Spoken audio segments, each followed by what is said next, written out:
para que ustedes se organicen. Ya les habrá dicho Candelaria que para organizarnos mejor, para que ustedes no tengan tanto lío con las clases, a las 6 de la tarde va a comenzar la primera clase, ya sea teórica o práctica según el cronograma, y a las 8:30 la segunda, ¿sí? Así ustedes ya se acomodan con esos horarios, 6 de la tarde y 8:30. Bien, les preguntaba primero si alguno tiene alguna pregunta, alguna consulta, si quiere hacerme. Estarán viendo que volví a compartir las condiciones de regularidades para contestarle a unos chicos que me habían escrito, ¿sí? Que le dije que lo iba a hacer acá en la clase. En realidad las condiciones de regularidad son similares a la del cursado, 2 parciales teórico-prácticos, o sea, son parciales teórico-prácticos, lo que ustedes puedan hacer, las justificaciones podrán ser con algún cálculo o justificaciones teóricas, ¿sí? Pero se evalúa todo el mismo día.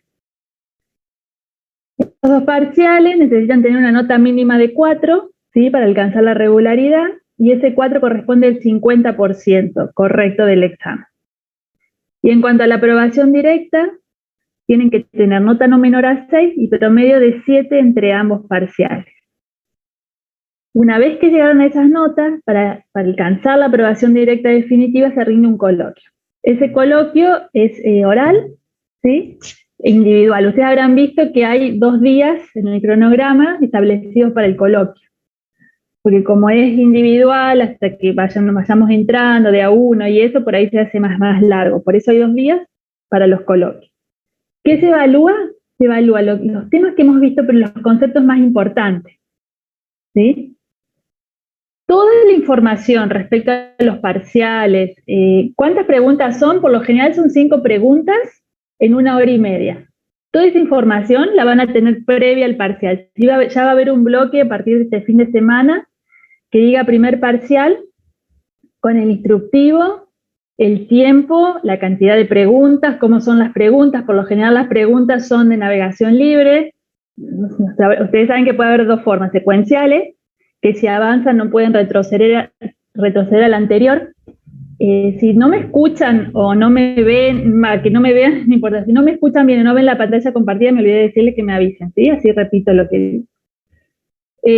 Hay 2 formas de diagramar los cuestionarios, o con preguntas secuenciales, de tal forma que si avanzan a la siguiente no pueden retroceder, o de navegación libre. Por lo general estas son de navegación libre, o sea, pueden avanzar, retroceder, etc.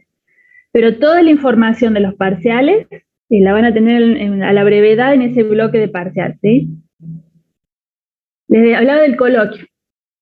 En el coloquio lo que se evalúan son los conceptos más importantes de cada tema, ¿sí?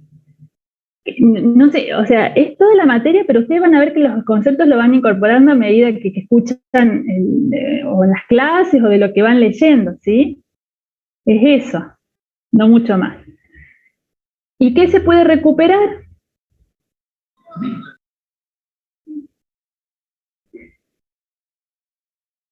Ahí está. ¿Qué se puede recuperar para la regularidad? Un parcial. En este parcial o estuvieron ausentes, no alcanzaron el 4, el 50%. Y para aprobación directa también se puede recuperar un parcial siempre que en el otro tengan una nota de 6 o más. Que esto me preguntaban en el mail. Pueden tener uno desaprobado y pueden tener un 6 y pueden recuperar este desaprobado. Obviamente que tendrán que tener una nota que les ayude, que el promedio entre ambas sea 7, ¿sí? Pero si tienen o estuvieron ausentes o tienen un parcial desaprobado, pueden recuperarlo para aprobación directa. Siempre asegúrense que en el otro tengan una nota de 6 para arriba, ¿sí? No sé si respondí estas consultas, si tienen alguna duda, si no fui clara con algo. Todo esto lo van a encontrar en el aula virtual, ¿sí? Toda esta información. Algo más que me preguntaban, en este curso no se realizan laboratorios, ¿sí? No hay tiempo, por lo tanto no vamos a realizar ninguna experiencia, nada de eso. Bien. ¿No hay más preguntas? Vamos a retomar el ejercicio con el que estuvimos trabajando al final de la clase anterior. Nosotros hablábamos de escribir una configuración electrónica. Recordemos que la configuración electrónica lo que muestra es cómo se distribuyen los electrones dentro del átomo, ¿sí? De todo lo que estuvimos viendo, desde la teoría actual se puede explicar cómo se distribuyen esos electrones en el átomo. Se encuentran por fuera del núcleo, se encuentran en ciertos niveles de energía, ocupando distintos orbitales, ¿sí? Cuando hablamos de orbitales, ¿de qué hablamos cuando hablamos de orbitales? La probabilidad. Muy bien. Esta podría ser una pregunta del coloquio. ¿Por qué no hablamos de orbitales? Yo les preguntaría en el coloquio, ¿se puede decir que el electrón se mueve en una órbita circular? ¿Cuál sería su respuesta en el coloquio? Zonas pobladas en las que puede encontrar el electrón. Claro, si nosotros, claro, no decimos que se mueven órbitas circulares, porque en una órbita circular uno podría medir rápidamente el radio de la órbita y de ahí podría conocer la posición y, haciendo algún otro cálculo, el momento, la velocidad que tiene ese electrón. Hablamos de orbitales porque ya no tenemos certeza absoluta de dónde está el electrón. Hablamos de una zona donde la probabilidad de encontrar el electrón es máxima, ¿sí? Eso es importante y no es complejo, ¿sí? Porque uno lo va incorporando. Ya, cuando ustedes se refieren al átomo en cualquier ámbito, ya no hablen más de órbitas, ¿sí? Hablamos de orbitales. Esos orbitales, ahora sí les pregunto, ¿son todos iguales? ¿En qué se diferencian?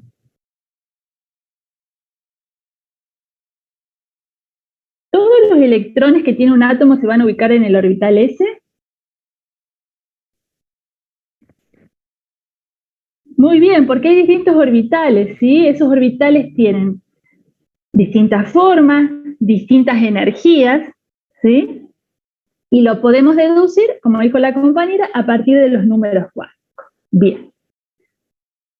Los números cuánticos eran 4, ya los estuvimos trabajando. Número cuántico principal que me indicaba el nivel de energía. Y uno, sabiendo el nivel de energía en el cual se encuentra el electrón, puede establecer o puede imaginarse o inferir la distancia que tendrá el núcleo, ¿sí? No es lo mismo un electrón en el primer nivel de energía que un electrón en el cuarto nivel de energía. Además, si conocemos el número cuántico de momento angular, podemos saber en qué orbital se encuentra, si es un S, si es un P. Si además conocemos el número cuántico magnético, podemos saber la orientación de esos orbitales. Recordemos que los orbitales P tienen forma de dos lóbulos, ¿sí? Que se concentran en uno de los extremos. Y esos dos lóbulos, ese orbital P, puede estar orientado sobre el eje X y o Z. El número cuántico magnético me permite determinar la orientación que tienen esos orbitales P, o las orientaciones que tienen los orbitales D, ¿sí? Y además, si conocemos el número cuántico de spin electrónico, podemos conocer el sentido de giro que tiene ese electrón. Bien. Entonces, vamos a retomar. En la configuración electrónica lo que se muestra es la distribución de los electrones dentro del átomo. Si hablamos del azufre, necesitamos conocer la cantidad de electrones que tiene el azufre para poder mostrar cómo se distribuyen ellos en el átomo. Habíamos visto la regla de la diagonal, que pueden no utilizarla, ¿sí? Los primeros electrones se ubican en los orbitales de menor energía, porque en realidad los electrones se van ubicando siguiendo el principio de mínima energía, el principio de Auffaut, ¿sí? Los electrones primero se ubican en los orbitales de menor energía para luego pasar a ocupar aquellos que tengan mayor energía. Los próximos están en el orbital 2s, el número anterior al orbital lo que me indica es el nivel de energía, y los superíndices los que me indican la cantidad de electrones. Recordemos que en cada orbital puede haber como máximo 2 electrones. Los próximos en el orbital 2p, acá estamos, ¿por qué 6? Porque estamos simplificando los 3 orbitales p que existen, en la orientación X, Y y Z. Los próximos en el orbital 3s, y los próximos en el orbital 3p4. Bien. Escribir la configuración electrónica simplificada, habíamos visto que los electrones que se simplifican son aquellos anteriores al último nivel de energía, ¿sí? en este caso son 10 electrones los que vamos a simplificar. Se simplifican escribiendo entre corchetes un gas noble. Los gases nobles se encuentran en el último grupo de la tabla periódica, en la última columna, ¿sí? Vamos a ver cómo se clasifican las columnas y las filas de la tabla periódica. En este caso, el neón tiene 10 electrones, entonces escribir el neón entre corchetes ya me está simplificando estos 10 electrones. El resto lo escribo tal cual, ¿sí? Y si yo ubico el azufre en la tabla periódica, voy a observar que el neón es el gas noble inmediatamente superior a ese elemento, ¿sí? Así se simplifican las configuraciones electrónicas. Luego, lo que hicimos también en la clase anterior es determinar la cantidad de electrones desapareados. Yo les decía que se visualiza más fácilmente escribiendo la configuración electrónica, pero como diagramas de orbitales. El orbital se simboliza con una línea o con un cuadrado y los electrones con flechas.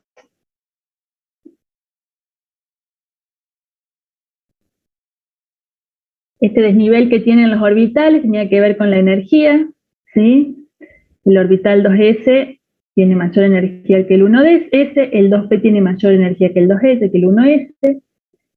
Los tres orbitales p son isoenergéticos, tienen la misma cantidad de energía, por lo tanto, siguiendo la regla de Hahn, es más estable que los electrones se ubiquen primero desapareados, se ubiquen solos en los orbitales, y luego sí, esos orbitales comienzan a completar, ¿sí? Es más,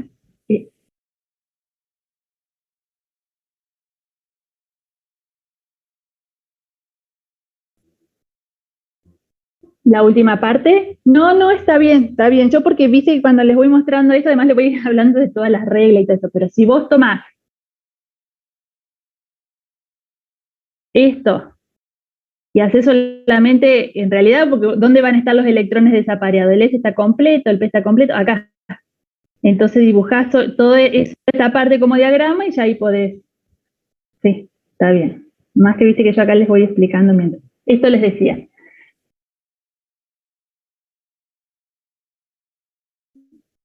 No, sí, o sea, lo que yo haría es, estoy en el parcial, ¿no? Si me indicar el número de electrones desapareados. Primero escribí la configuración electrónica, ¿sí? Y después sí, toma este último orbital y escribílo en forma de diagrama para que te des cuenta.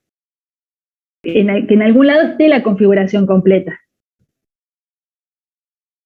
¿Sí? Bien. Pero no hace falta que esté todo como diagrama de orbital. Es más estable que los electrones se ubiquen desapareados a que este electrón se ubique en este orbital. Si los dos electrones primero se ubican en este orbital, hay más repulsión entre ellos. Entonces es más estable que primero se ubiquen desapareados y que luego sí comiencen a completar el orbital. ¿Sí? Bien. Entonces, como se observa, hay dos electrones desapareados. Y en el inciso D hay que caracterizar los dos electrones del orbital 3s. Recordemos que caracterizar electrones significa informar los 4 números cuánticos de ese electrón, ¿sí? ¿Cuál será el número cuántico principal?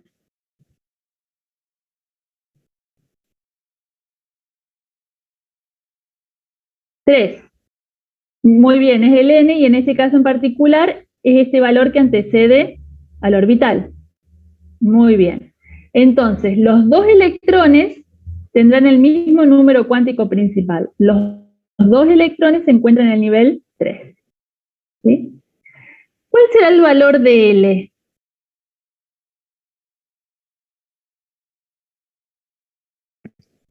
Cero. Cero, muy bien. ¿Cómo puedo determinar que L es cero? Porque según el valor de L, podemos identificar. En este momento me escuchan bien, porque a mí me parece un cartel, quiero tener esa certeza. ¿Me escucharon bien todo el momento recién? Sí, te escucho bien. Bien, gracias. Entonces no sé por qué me aparece, gracias. Entonces, el valor de L, que tenga L, me permite identificar el orbital. En este caso vamos al revés. Si ya tengo el orbital, y es un orbital S, es porque el valor de L es igual a 0. ¿Sí? Para ambos electrones se encuentran en el orbital S, por lo tanto L es igual a 0. Si L es igual a 0, estamos hablando de un orbital S, estamos hablando de una esfera que no tiene orientación sobre ningún eje, ¿está bien? ¿Cómo será el valor de M? 0, ¿sí? El valor de M depende del valor de L. Puede tomar valores entre menos L, pasando por el 0 hasta más L. En este caso, el único valor posible para M, para ambos electrones, es M. Y el spin, el número cuántico de spin electrónico. Muy bien. Porque tenemos que aplicar el principio de exclusión de Pauli, que dice que los electrones en un átomo no pueden tener los mismos números cuánticos. ¿Sí? Acá tengo un átomo. Los electrones no pueden repetir los 4 números cuánticos. En este caso, estos dos electrones coinciden en el primero, en el segundo, en el tercero, por lo tanto, sí o sí, esos dos electrones tienen que diferir en el sentido de gira. ¿Sí? Estos dos electrones tienen un spin diferente. Bien. ¿Estamos hasta acá?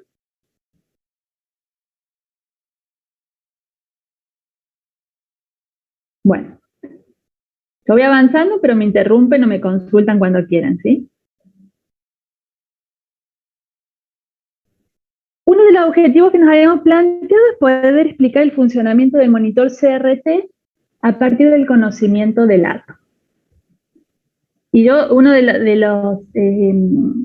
las experiencias que traje para mostrarles acá en la clase anterior era el tubo de rayos catódicos. ¿Por qué? Porque dentro de este monitor hay un tubo de rayos catódicos, ¿sí? Recordemos que a partir del tubo de rayos catódicos se puede generar un rayo de electrones, ¿sí? Conectando los electrodos a una fuente de energía externa, los electrones salen del cátodo y van hacia el ánodo, ¿sí? Tiene esta dirección. Salen del cátodo, como los electrones son partículas con cargas negativas, se dirigen hacia el ánodo. Bien. Como son partículas con carga, también habíamos visto que si alrededor del tubo de rayos catódicos se coloca un campo eléctrico, un campo magnético, ese rayo puede desviarse, ¿sí? En este caso, se colocan bobinas que generan un campo electromagnético de tal forma que ese rayo de electrones pueda desviarse. ¿Y cuál es la finalidad de que pueda desviarse? Que de esa forma, moviéndose a distintos ángulos, podría recorrer toda la pantalla, ¿sí? Y eso es importante para que se pueda formar la imagen en toda la pantalla. Entonces, a partir de un tubo de rayos catódicos, se genera un rayo de electrones que al pasar por un campo electromagnético puede desviarse y barrer toda la pantalla. ¿Qué está ocurriendo en la pantalla que empiezan a iluminarse los píxeles y a partir de ahí se forma la imagen? Lo podemos explicar a partir del átomo, de lo que estuvimos viendo. Pensemos que la pantalla está recubierta por sustancias fosfóricas, ¿sí? Por una sustancia. La sustancia tiene átomos. En cada ¿Nombre es una sustancia con qué? Fosfórica. Ah, gracias. ¿Sí? ¿Se escucha bien? Esa sustancia fosfórica está formada por átomos. En esos átomos hay electrones, ¿sí? Muy bien. Acá hay electrones. Bien.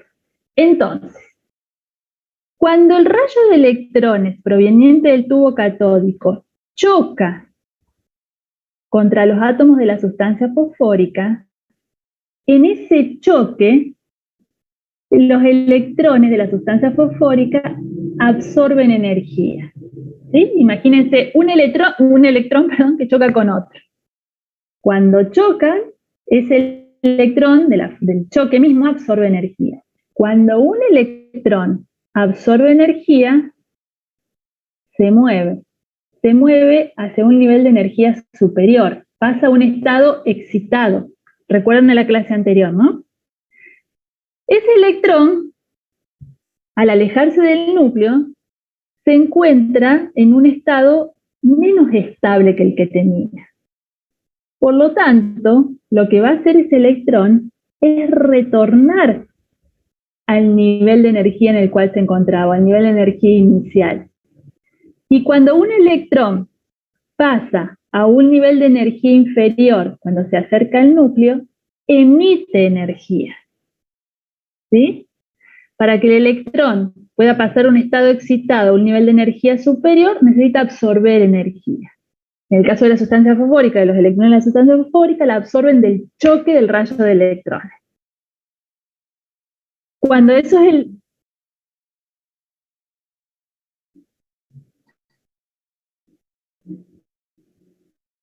en esta figura estás viendo, lo que pasa es que esto puede ser también porque representa, no sé si vos te acordás, cuando yo mostraba el diagrama de energía, que específicamente para el átomo de hidrógeno, el primer nivel de energía, que es el que contiene el único electrón que tiene el hidrógeno, tiene poquísima energía. Como los otros orbitales están vacíos, tienen mucha más energía. A eso se debe. ¿Sí? Pero esto, si lo podemos tomar para cualquier otro átomo polielectrónico, quizás este está un poco más cerca. ¿Sí? Siempre hay distinta energía entre ellas, pero no necesariamente tiene que ser esta cantidad. Entonces, cuando el electrón retorna a su nivel inicial, emite energía. Esa energía no es una energía cualquiera, es una energía que se puede calcular a partir de la ecuación de Planck. Esa energía depende de la frecuencia de la radiación que emite. Esa frecuencia, evidentemente, se encuentra dentro del rango visible. Por eso, cuando los electrones de la sustancia fosfórica retornan, liberan energía que tiene una frecuencia que emite un color, por eso el píxel se ilumina. ¿Sí? La formación de la imagen en un monitor CRT lo podemos explicar desde el conocimiento de la estructura del átomo. ¿Está bien? Obviamente, los monitores con colores es porque tienen en un píxel, en realidad, 3 sustancias fosfóricas con los 3 colores, rojo, verde y azul, que según el campo eléctrico que los afecta, el voltaje, se va modificando la intensidad de esos colores y se van formando las distintas tonalidades que hacen a la formación de la imagen. ¿Sí? Acá vemos 3 cañones de electrones que según el campo eléctrico aplicado, se saldrán de uno o de otro, de tal forma de formar los distintos colores en la imagen. ¿Está bien? Así podemos explicar en forma simple, no sé si fui clara, me preguntan lo que quieran, la formación de la imagen en este tipo de monitores. ¿Sí? ¿Alguna pregunta?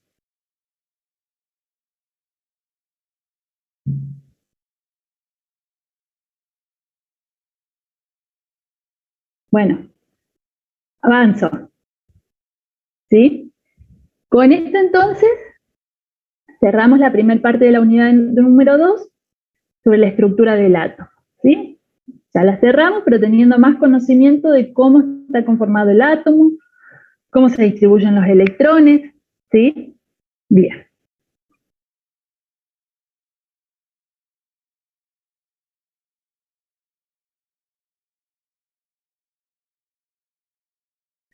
Ahora vamos a continuar dentro de la unidad número 2 con tabla periódica. ¿Sí? Si ustedes tienen una tabla periódica a mano, lo que yo siempre les sugiero cuando vemos esta unidad, siempre en realidad tienen que tener una tabla periódica a mano, pero principalmente cuando vemos esta unidad que la tengan a mano, porque entonces me acompañan con la tabla periódica y vamos viendo la información que yo les digo, etc. ¿Sí? ¿La tienen a mano? Sí. Bien. Perfecto.